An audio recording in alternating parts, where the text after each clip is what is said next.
Hey kids, this is Ivan. How you doing? Well, I watched this video the other day. I think a lot of people watched this video, and it is by Roleplay Presents, a 5th edition roundtable discussion talking about 5th edition D&D, and it was hosted by Adam Coble. Participants were Matthew Colville, Matt Mercer, and of course Mike Merles, who I guess is the lead designer on that game. This video is not about 5th edition Dungeons & Dragons. They mentioned a lot of stuff in this roundtable discussion that I found interesting, and more than likely I'll probably make a video or two about some of the things they talked about, because a lot of what they talked about, even though they were talking about in the context of Dungeons and Dragons, and 5th edition in particular, a lot of it applies elsewhere, and even in some of them we're talking about like role-playing games in general. But what I wanted to focus on today was just about rule sets and things like Hangouts, online gaming. And they talked in this discussion a little bit about, like, as they're playing these games, what rules are really just kind of getting in the way, what rules really might be unnecessary. They talked a little bit about how, in that particular game, you can kind of ease your way into it and maybe start using just ability score modifiers or saving throws, and then, working your way up to using the full rule set. And I thought about that idea that you can play a game, whatever game it is, that has a simple resolution. I mean, it's me, so it's not a secret that I tend to gravitate towards games like that. However, I've come to enjoy a more complicated rule set again, like with something like Ubiquity, where it has a few more layers. I don't mind that. Once I wrap my head around it. But I'm thinking about in the context of an online game. And of course, most of what they're doing, I believe a couple of them, they're doing it where it's really a face-to-face game. It's just being streamed, so you and I can watch it, although I don't watch them. I've watched a few minutes of some of these games, and so I think I get the idea. But other games are also they're streamed, for everybody to watch. But it's like Hangouts or a different platform where everybody's in their own house or whatever, or their own office, and they're not face-to-face. And there might be people watching, but it's a different animal.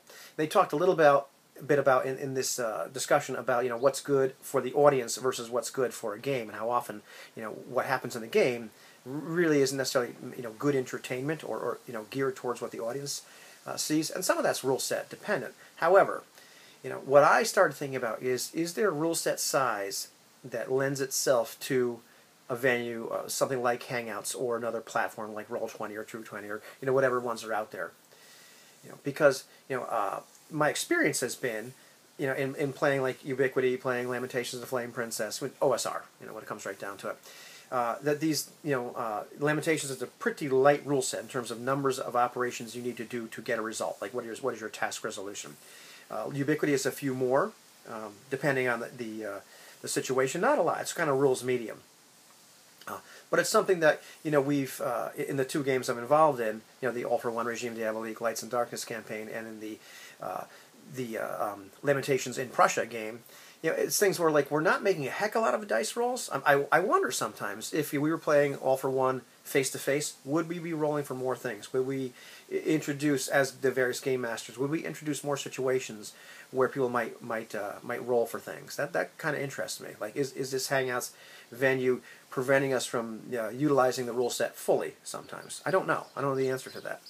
But I wondered to myself, about is there a cap on a manageable rule set size when you're playing like this?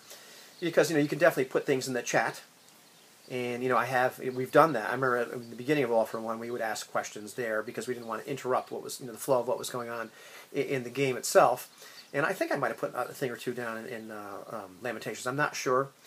But, these are still, simple or medium rule sets. It was a very simple question, very simple answer.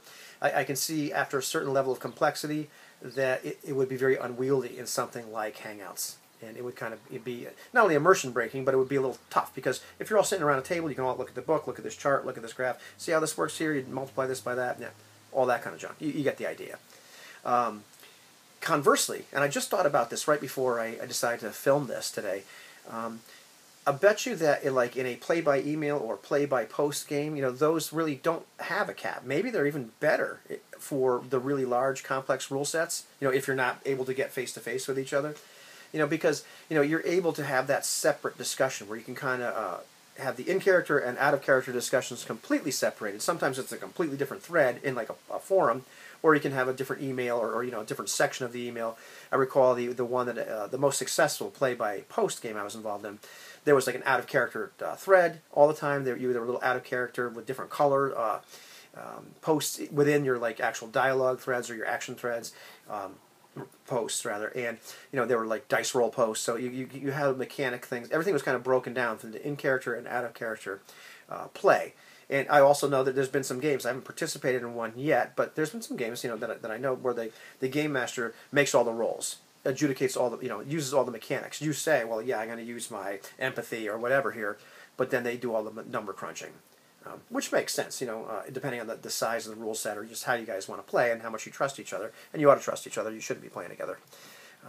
But I thought about that, and I wonder what your experience has been. Have you found that there is an ideal cap in terms of rules complexity? I look at some, people play like Fantasy Flight Star Wars. I watched that great video with Anthony and Andre, and it is a I don't know what you'd call it, maybe medium in terms of light to heavy, but it's obviously it's simple to adjudicate. There's not a lot of steps in adjudicating what happened. Not a lot of steps in happening with Ubiquity. Not a lot of steps at all in Lamentations of the Flame Princess. But I wonder to myself, would something like, a more complicated game, would that start to get bogged down in Hangouts? So, what's your experience with this been? I'm kind of curious.